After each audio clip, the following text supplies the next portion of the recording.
நான் தான் உங்க மியா. இன்னைக்கு நம்ம சேனல்ல என்ன பார்க்க போறோம்னா என்னுடைய டெய்லி ரொட்டீன் பார்க்க போறோம். மார்னிங்ல இருந்து நைட் மட்டும் நான் என்னென்ன செய்யறேன்னு இந்த வீடியோல பார்க்க போறோம். பாத்தீங்கன்னா காலையில வந்து 6 மணிக்கு எழும்புவேன் ஃப்ரெண்ட்ஸ்.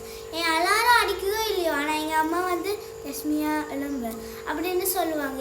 என்னால் எழும்ப கூட முடியாது ஃப்ரெண்ட்ஸ், ஏன்னா அவ்வளோ சில்லுன்னு இருக்கும். அதுக்கப்புறம் சரி ஸ்கூலுக்கு போய் தானே ஆகணும். அதுக்கப்புறம் எழும்பி நான் ஃப்ரெஷ்அப் ஆகிட்டு டீ எல்லாம் குடித்து யூனிஃபார்ம் எல்லாம் போட்டுட்டு அப்படியே அம்மா வந்து பிரேக்ஃபாஸ்ட் அப்படி சொல்லுவாங்க. நான் வந்து ஊட்டி விட சொல்லுவேன். இப்போ ஊட்டி விட்டுட்டு அப்படியே தாத்தா ரெடியாக வாசலில் நிற்பார். நான் அப்படியே பேக்கெல்லாம் எடுத்து வச்சுட்டு ஸ்கூலுக்கு போயிடுவேன். ஸ்கூலுக்கு வந்து நான் சரியாக 7 மணிக்கு நிற்பேன். அங்கே 7:30க்கு பாடமெல்லாம் ஸ்டார்ட் ஆகிடும்.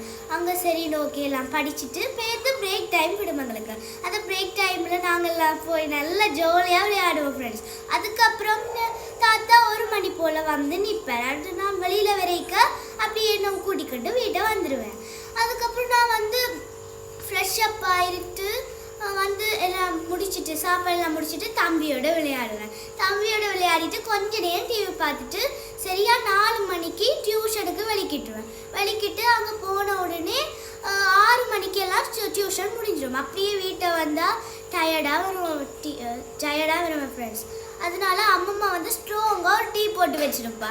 அதையும் நான் நல்லா குடிச்சிட்டு ஃப்ரெஷ்அப் ஆகிட்டு வந்துடுவேன். ஸ்கூலில் வந்து ஹோம்ஒர்க் எதுவும் கொடுத்தா அது செய்வேன், இல்லாட்டி நான் வந்து படிப்பேன். அது செஞ்சுட்டு பேருந்து தம்பியோட விளையாடிட்டு பேருந்து அதுக்குள்ளே சாப்பாடு எல்லாம் ரெடியாகி கூப்பிட்டுருவீனா. சாப்பிட்டுட்டு என் தம்பி பையன் இருக்கா, வாழும் பையன். அவன் எத்தனை மணிக்கு நித்திர விழுவான் தெரியுமா? 12 மணிக்கு தான் நித்திர விழுவான். அது மட்டும் நாம காத்திருக்கலாது, நமக்கு ஸ்கூலும் இருக்கு. அதனால நான் போய் தூங்கிடுவேன். இதான் என்னுடைய டெய்லி ரொட்டீன். நீங்கள் உங்களுடைய டெய்லி ரொட்டீனில் என்னென்ன செய்வீங்கன்னு கமெண்ட்டில் பிங்க் பண்ணுங்கள். மறக்காமல் இந்த வீடியோ பிடிச்சிருந்தா லைக் பண்ணுங்கள், ஷேர் பண்ணுங்கள்.